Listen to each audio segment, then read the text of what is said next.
Elden Ring's boss design is full of fascinating details to analyze. In the previous video, we looked at some of the game's main bosses, such as Radahn and Godfrey. This time, we'll review another round of popular bosses, including Messmer. Let's dive in.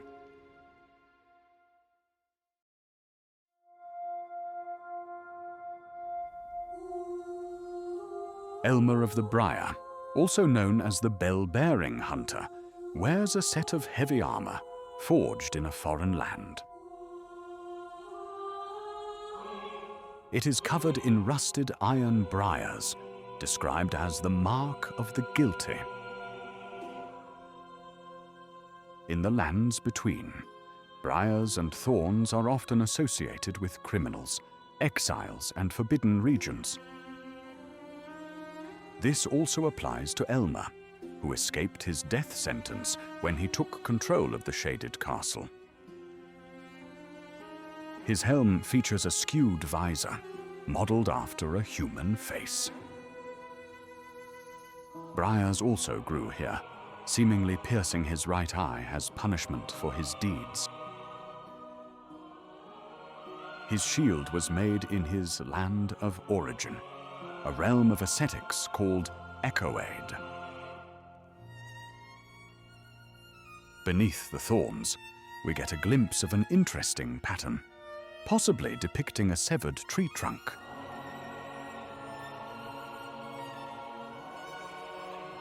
Curious engravings can be seen on his leg plates, depicting a crowned, smiling woman.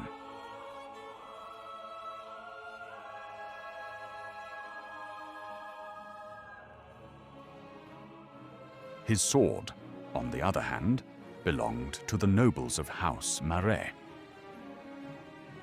Its design is based on real executioner swords from the 16th century, which didn't need a pointy end for stabbing.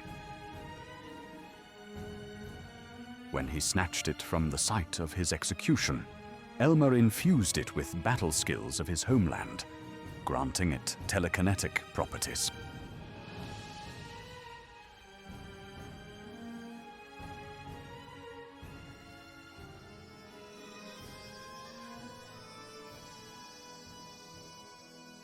Loretta is a Carian knight who traveled to the Erdtree, where she presumably swore allegiance to the Empyrean twins. Her silver steel armor features a round curve at the hips, likely to facilitate mounted combat.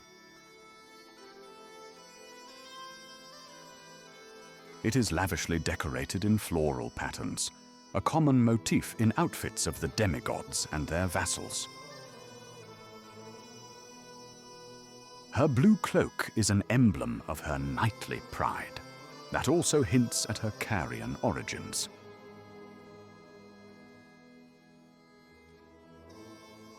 A large tree-shaped golden disc is embedded within her helm, perhaps a stylized representation of the Erdtree.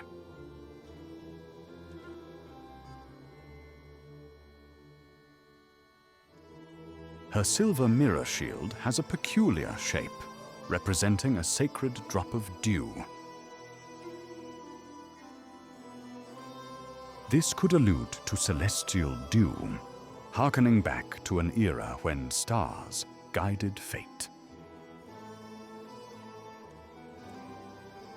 It is festooned with a golden amber, possibly gathered from the Erdtree back during the Age of Plenty.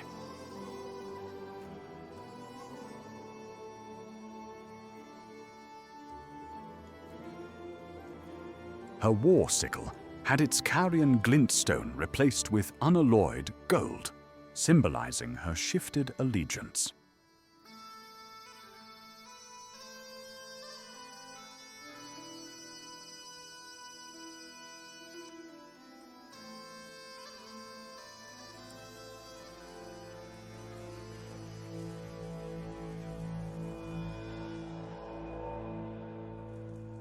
Omenkillers are tall individuals who strip themselves of emotions, tasked with hunting down omens. They wear masks with twisted horns, carved to resemble the evil spirits seen by omen in their nightmares. Their yellow robes look similar to those of perfumers, conveying their common allegiance to the Golden Order. They also wear golden cloaks and laurel neck chains, hinting that they're well rewarded for their gruesome deeds. Their brooches are made of intertwined rings, likely symbolizing the Elden Ring.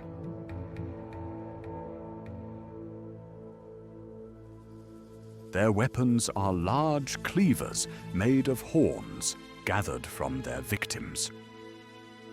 The fact that such crude weapons were allowed by the Golden Order speaks to how badly the Omen curse is perceived.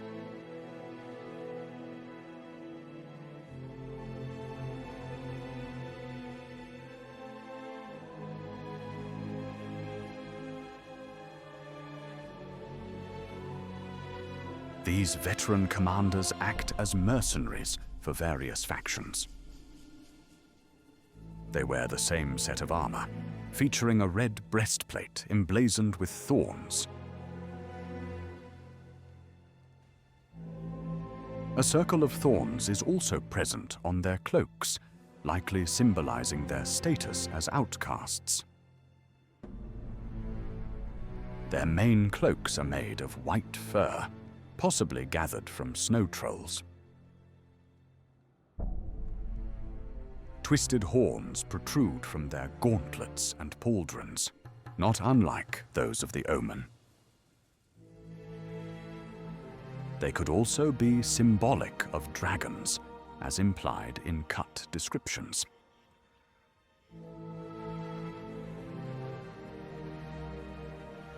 In combat, they use long halberds, which double as battle standards, capable of rallying spectral soldiers and knights. The weapon's main blade is embedded within the shaft, doubling as a sheath for the banner.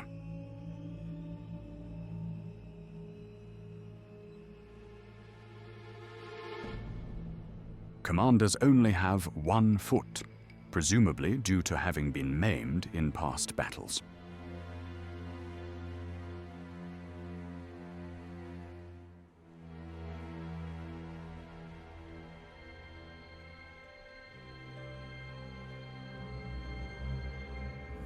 Draconic tree sentinels wear malformed golden armors, adorned with dragon imagery. Their pauldrons are shaped after claws, and statues of a dragon-like creature are perched atop their helms.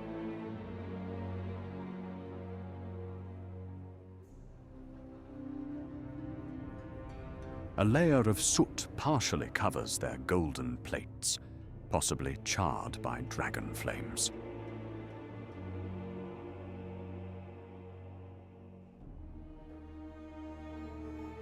Their massive shields were whittled from the claw of an ancient dragon and embedded into a golden frame covered in roots, a symbol of how the Golden Order has learned to wield the dragon's power.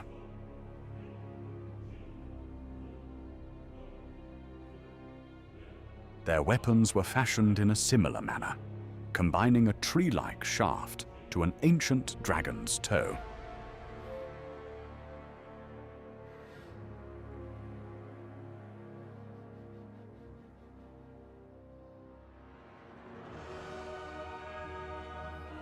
Godskins wear smooth white robes made by sewing together patches of skin.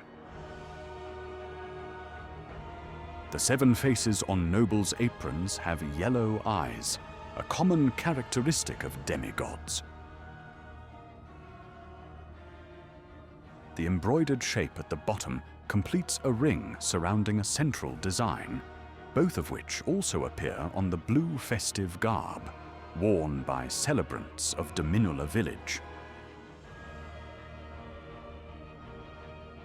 gold embroideries likely represent undulating flames that symbolize the god-slaying black flame.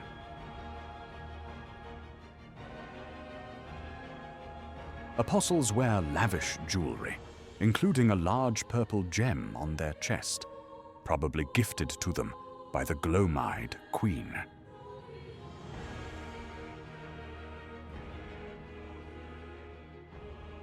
Their braces are engraved with roots, hinting at a connection with trees.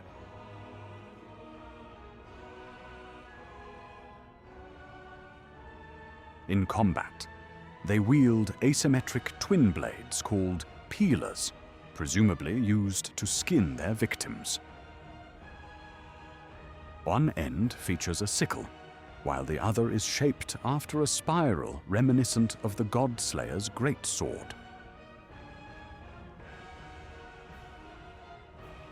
Their guards are engraved with a winding snake shape, alluding to the apostles' serpentine nature.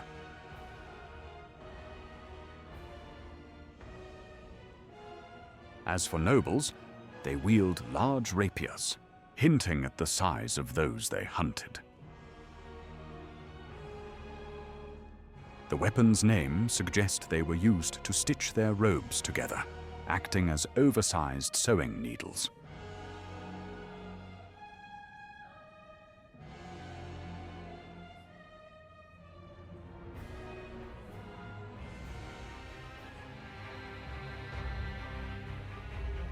Death Knights were once part of Godwin's personal guard, providing a rare glimpse into the fallen demigod's heraldry.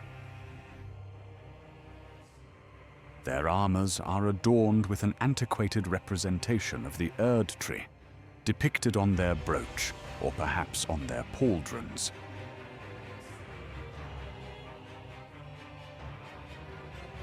Sets of rings are embedded into their chainmails, likely alluding to the Elden Ring.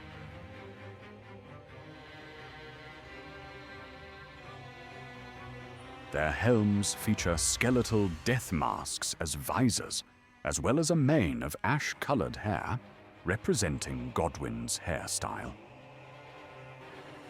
These helms are adorned with golden wheels, perhaps symbolizing sunlight, which might have been Godwin's personal sigil.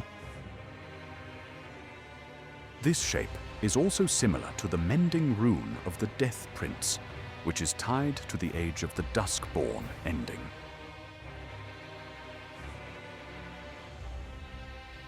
Their cloaks are infused with spectral feathers of death magic, not unlike the Deathbird's wings.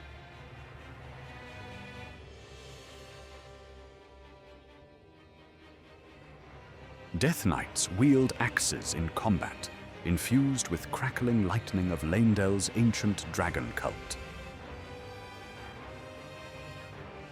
Maybe Godwin himself used similar armaments, inspired from his father's combat style.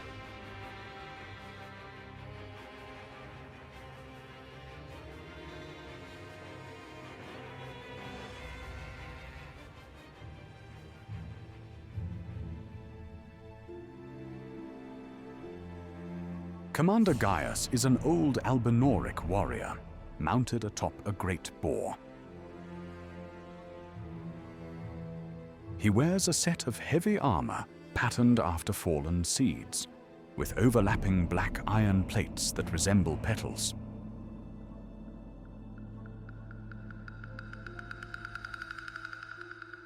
His helm features a frog mouth design, often used in historical jousting.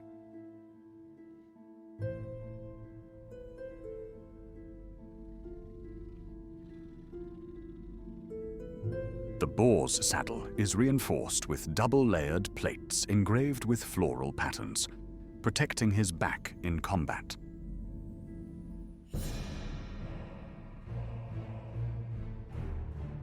Under the saddle, the boar is covered by a tattered red cloth emblazoned with Radahn's sigil.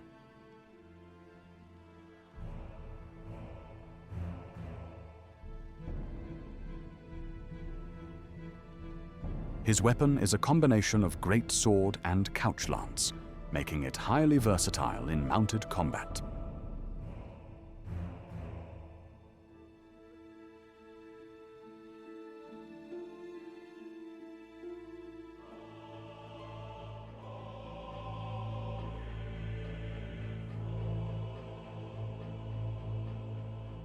Messmer wears fairly light armor, which leaves a lot of his body exposed.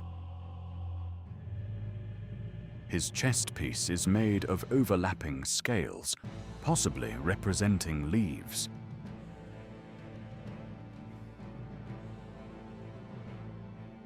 His helm is decorated with winged serpents, representing the twin snakes that are part of his body.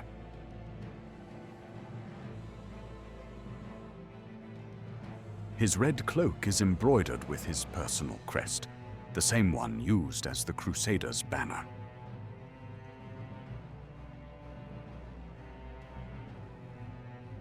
His greaves feature armored sandals, much like those of the duelists, a detail which highlights a narrative connection with the Lands Between's gladiators.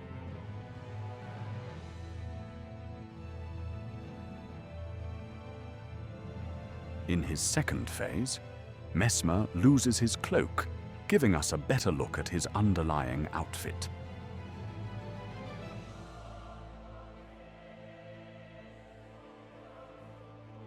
Here, we can see the twin snakes originate from his chest, with strips of cloths wrapped around their base.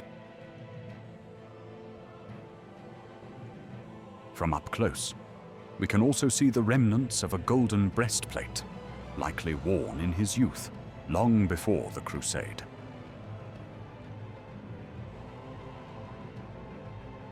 His spear features a warped blade in the shape of undulating flames, reminiscent of the thorns upon which the fire giants were impaled. It's said to have been remade with the forging arts of the Shadowland, perhaps hinting that it used to look different.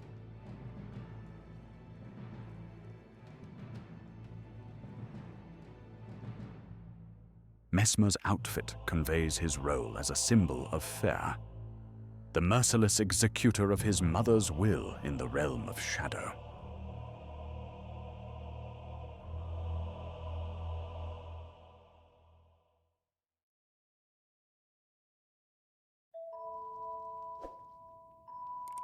If you enjoy my content, remember to like and subscribe. Thank you for watching.